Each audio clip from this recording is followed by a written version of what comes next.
광복은 미연합군과 독립군의 공로. 일장기는 1945년 9월 8일까지 서울에 펄럭거렸는데 독립군은 뭘 했나? 1945년 8월 15일 해방, 1948년 8월 15일 광복, 독립선포. 8.15 광복절 70주년 기념행사에서 독립기념관장의 기념사가 큰 논란을 일으켰습니다. 당시 관장은 연설에서 광복은 우리 민족만의 힘이 아니라 국제사회의 협력과 연합군의 승리가 있었기에 가능했다라는 취지로 말했습니다. 이 발언이 일부 언론과 단체에 의해 연합군의 공을 과도하게 강조하고 독립운동의 성과를 깎아내린 것이라는 비판으로 이어졌습니다. 심지어 매국적 발언이라는 격한 비난까지 쏟아졌습니다. 광복절은 일제의 압제로부터 해방된 역사를 기념하는 자리인데 연설의 내용과 표현 방식이 적절했는가를 두고 사회적 찬반이 갈리며 언론과 여론에서 뜨거운 토론이 이어졌습니다. 논란의 핵심은 독립운동의 주체와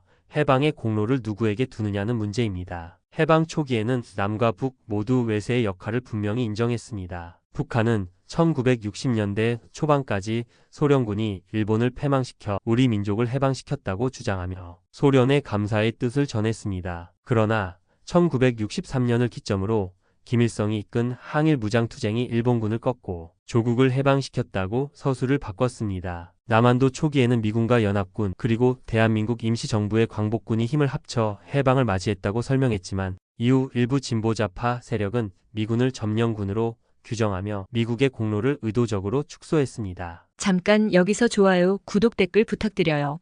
그러나 공정하고 객관적으로 보자면 1945년 8월 15일은 대한민국이 미연합국의 힘으로 해방된 날이고 1948년 8월 15일은 대한민국 정부의 수립을 국내외에 선포하여 진정한 독립, 광복의 날입니다. 아시다시피 1945년 8월 15일은 도쿄 대공습과 히로시마와 나가사키에 핵폭탄이 터져 수십만 명의 일본인들이 모두 다 죽자 논란 일왕이 무조건 항복했던 날입니다. 임시정부 독립전투로 일왕의 항복을 받아낸 것은 아니란 말이지요. 미연합군이 한민족을 일제로부터 해방시켜준 날이라는 것이죠. 정말이지 그날 독립, 광복했다는 날이라면 그날 왜 조선 총독부 일장기는 끌어내리지도 못했을까요? 아, 그거야 하도 기뻐 날뛰느라 바빠서 그랬다 칩시다. 그러면 그 다음날 8월 16일에는 왜 옛 중앙청 그 건물의 일장기가 아침부터 올라갔지요? 일장기는 1945년 9월 8일까지 우리나라 서울에 펄럭거리고 일본 공무원들은 그날까지 출근하고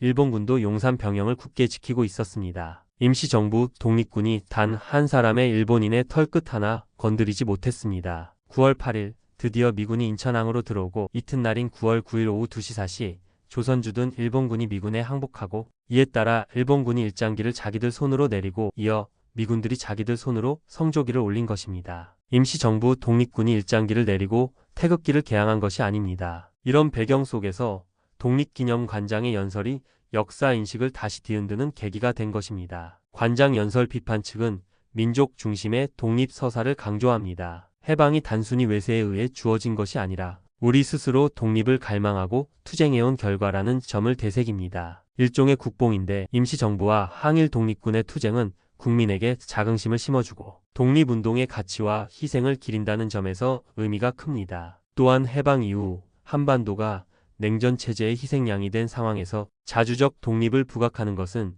시대적 정당성을 되찾는 길이라고 강조합니다. 하지만 관장 연설 찬성 측은 비판 측의 관점이 역사적 사실을 민족 중심으로 지나치게 단순화하거나 왜곡했다고 비판합니다. 국뽕이란 것이죠. 세계사가 말하듯 일본 제국주의가 패망한 결정적 원인은 태평양 전쟁과 미국의 원자 폭탄 투하 그리고 소련의 대일선전포고였습니다. 국제 정세와 강대국의 힘이 없었다면 한반도의 해방도 불가능했다는 점을 간과할 수 없다는 것입니다. 독립운동이 중요한 역사적 의미를 지니지만 실제로 일제를 군사적으로 굴복시킨 것은 외부의 힘이었음을 무시해서는 안 된다는 지적입니다. 찬성 측은 관장의 연설이 역사적 균형을 가진 연설문이었다고 평가합니다. 사실상 연설문을 전체적으로 살펴보면 독립기념관장은 상당한 부분을 독립운동가들의 희생과 기여를 강조하는 데 할애하였습니다. 그는 나라를 되찾기 위해 목숨을 바친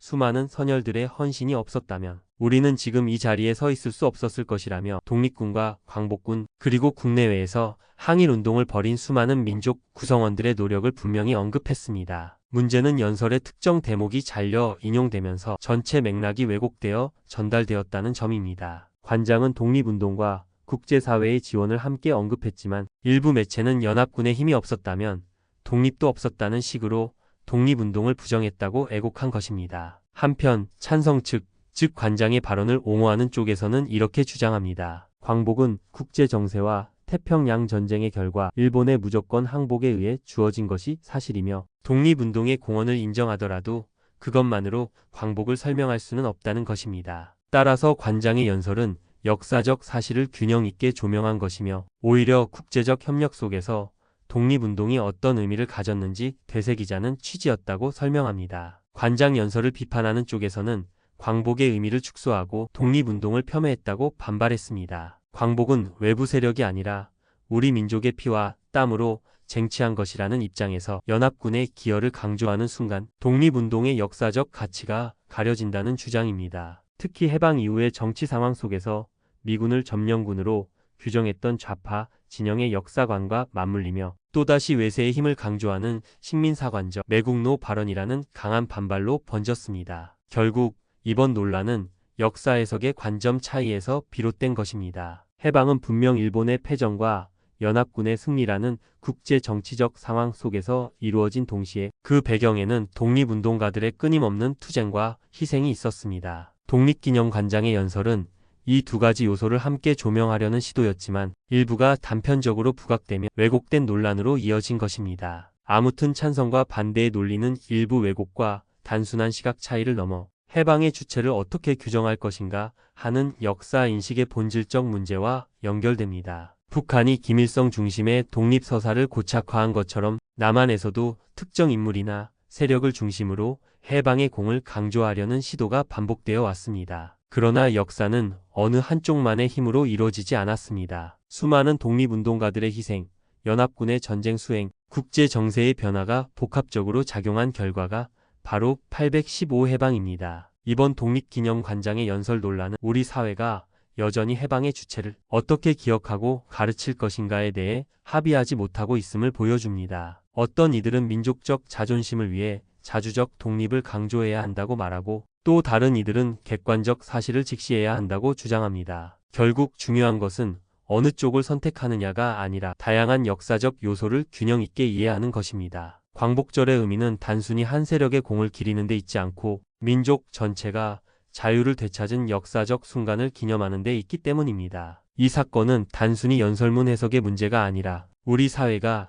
해방과 독립을 어떻게 바라보고 기억해야 하는가라는 근본적 질문을 던지고 있습니다. 즉, 외세의 도움을 강조할 것인가, 민족 내부의 투쟁을 강조할 것인가 하는 문제는 지금도 논란의 여지를 남기고 있습니다. 따라서 이번 논란은 단순한 해프닝이 아니라 우리 역사 교육과 사회적 합의의 수준을 점검하는 계기가 될 수 있습니다. 역사 해석이 정치적 이해관계에 따라 휘둘리지 않고 사실과 가치가 함께 존중되는 성숙한 논의가 이어져야 할 것입니다. 815는 특정 개인이나 집단의 기념일이 아니라 우리 모두의 해방의 날이기 때문입니다. 결론적으로 다시 정리하자면 독립기념관 관장의 연설 취지는 분열을 조장하려는 것이 아니라 독립운동의 가치를 지키면서도 국제적 맥락을 함께 이해하자는 것이었습니다. 그러나 오늘날에도 여전히 우리는 해방의 역사적 의미를 온전히 공유하지 못하고 있으며 이 점이 이번 70주년 기념사 논란에서 극명히 드러난 것입니다. 감사합니다. 여기서 좋아요, 구독, 댓글 부탁드려요.